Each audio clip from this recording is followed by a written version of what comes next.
it's both a client and a partner in the company? Yes, Turkish Airline has a subsidiary. It's called Turkish Airlines Don't Co, of which it's 50% Turkish Airlines and 50% Don't Co. Okay, when you say Turkey nowadays, it raises a red flag. What's the structure, the revenue structure of the company? Is it in Turkish lira? The revenue? Yes. What's the cost structure? Yes, it's Turkish lira. That ties into my question. You mentioned that there are roughly 60 airlines that they're working with. Did you take into account currency effects or any hedging that the company might be doing?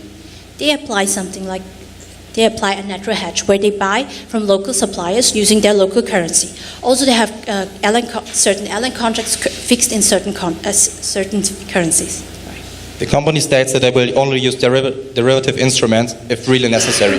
They try to keep the business model as simple as possible and will use derivatives as a last choice. However, we recognize currency effects due to our combined risk-free rate in the valuation model. You mentioned about Turkish Airlines, but how much of the airline business is dependent on Turkish Airlines? And then what other large clients do they have? So do you have an idea of concentration of the top 5 clients or on the airline side?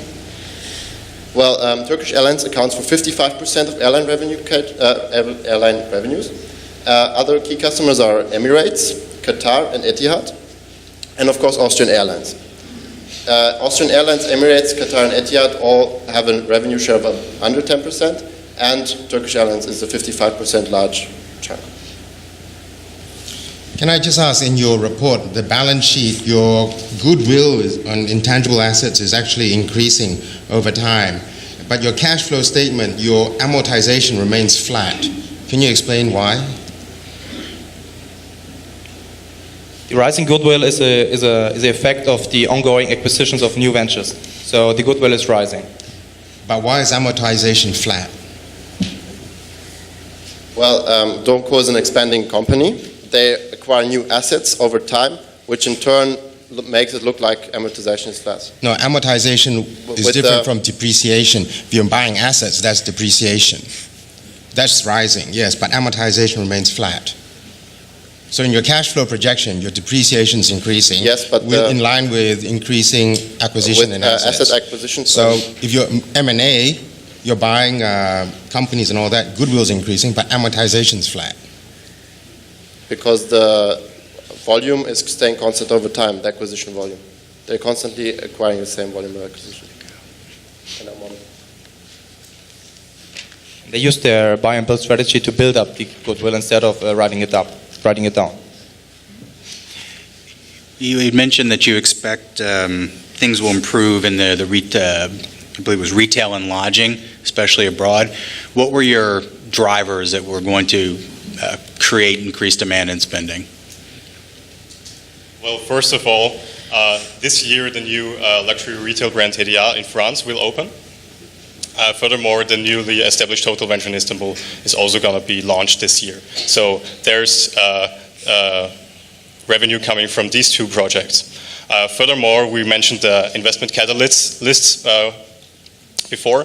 For example, the Nespresso cafes, the partnership with Nespresso, which definitely has high upside potential for this segment. In terms of margins, you talked about the outlook for EBITDA margins and management ability, strong management ability to improve margins. What are you including there in terms of management ability? Well, the management decided after the financial crisis that the EBITDA margin is from then on would be a key metric for Donco, for the management. And we can see in this chart that they managed it quite well to raise the EBITDA margin during these years, mainly through increasing operational efficiency, also lowering, a better working capital management, and also the acquisitions, of course. Donco can manage its EBITDA margin through acquisition speed. They have one of the highest EBITDA margins in the industry, and everything they would acquire would have a lower EBITDA margin than they have themselves. Their own organic EBITDA margin in the airline catering industry is way above 10%, it's 12%. 11.9 in last fiscal year. And they acquire just as much acquisitions and develop new projects for a target EBITDA margin of 10%. Are they included in any small or mid-cap indexes? Can you repeat the question, please? Are they included in small or mid-cap indexes? Oh, they are not included in any small or mid-cap indexes.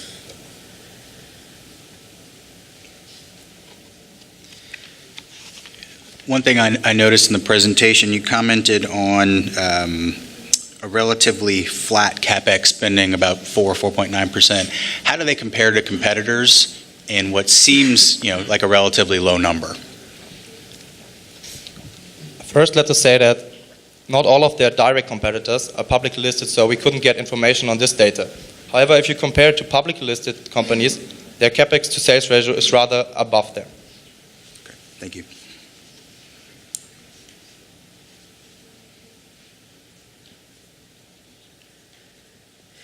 Looking at the contracts that they have on the airline side, what drives contracts with airlines? Is it on pricing, on location, on quality? What apart from the Turkish Airlines setup?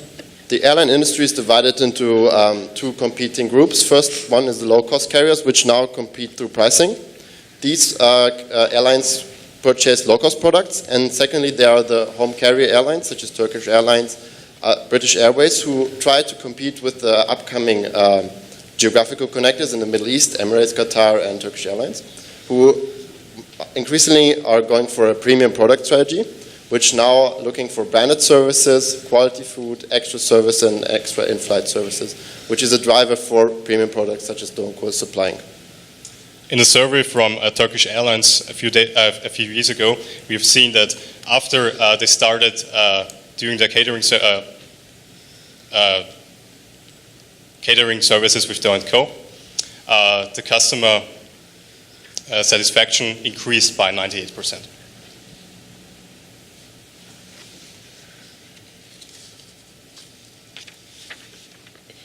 You mentioned the risk of terrorism, and obviously some of the countries that you've mentioned in terms of the relationships have been in the news for those reasons recently.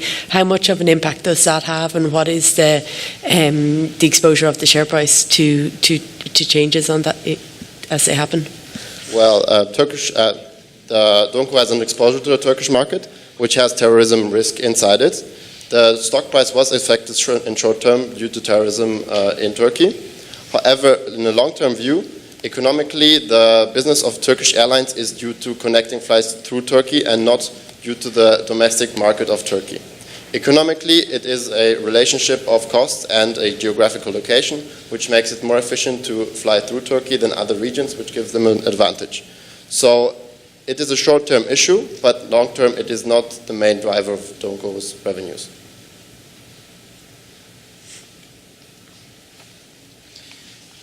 I don't know if you can, but there's a slide where you mentioned the stable dividend payment, and it looked like in 2015 it actually went down. What would be the explanation? Maybe that's not the one I'm looking at. The one that, You mean it went up in 2015? The dividend payment went down in 16. Yeah, okay. DO & Co concluded a total equity swap with UniCredit Bank Austria, which was settled in the year 2015. So we see this spike because of this derivative, and they decided to distribute an extra dividend because of this business. Yeah.